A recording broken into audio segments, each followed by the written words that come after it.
I believe everything dope about America comes from Chicago. There's this spirit of possibility. We got a lot of women break the glass ceiling, from Jane Addams to Ida B. Wells Barnett to Susan B. Anthony. They all were here in Chicago. That's why it doesn't surprise me that Chicago pioneered women's sports and women's basketball. The first women's professional basketball game in the United States was played between the Chicago Hustle and the Milwaukee Does in the WBL. Nobody dreamt of a women's professional basketball league. We didn't grow up thinking we would go pro. It set the stage for what was to come.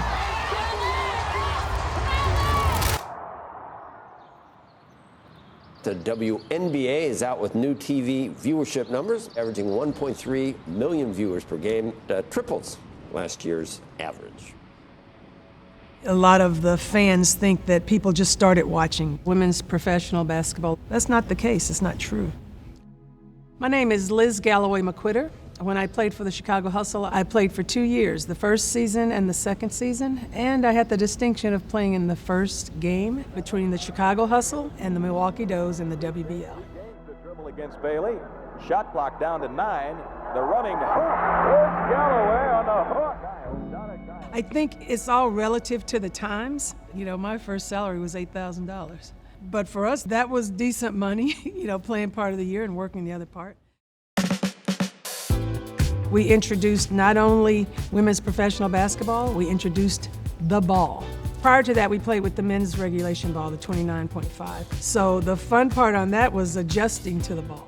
I don't know that we, as players, fully grasped the history that was being made. Chicago defeated the Does 92-87. It was a new team in town, pre-Michael Jordan, so the stage was set. When you're a trailblazer, you do what trailblazers do. You go into the unknown. So there shouldn't be any misconceptions about beginnings, foundations, legacy. And I think that's the battle we face. Nothing just happens. Somebody had to start, and we did. You can't talk about the history of the game without the hustle. Okay, let's go. We certainly lived up to our name, Hustle. We ran, we pushed the ball, and we led the league in scoring. Averaged over 100 points a game. We put a good product on the floor.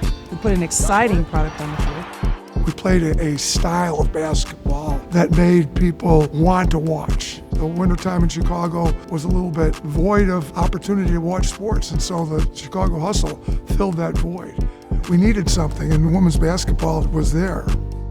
We were just having fun, unbridled fun, until we realized, whoa, there's almost 8,000 people in here. And so we realized we had just made history. 20-footer pitcher.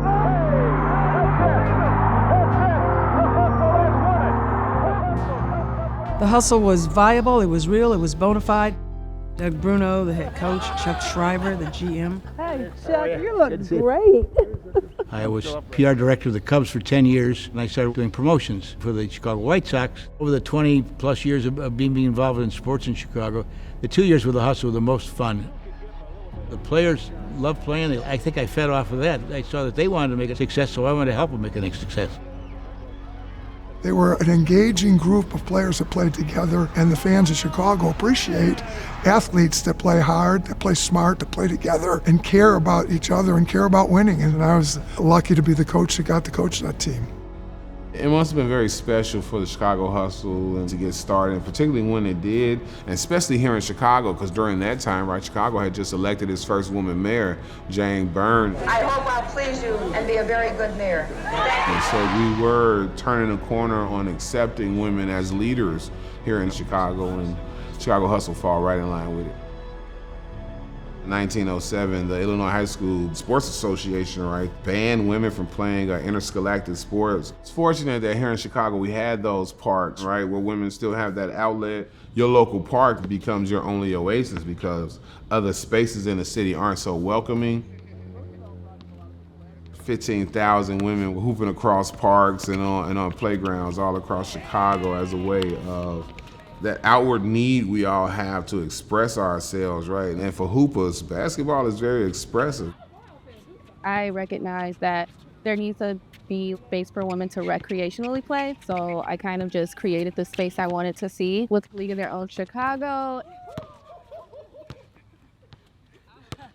from my point of view growing up, and even kind of still now, like a lot of women in Chicago basketball scene wise kind of had to get it out the mud when it comes to, like, if they really wanted it, they had to find opportunities to do it.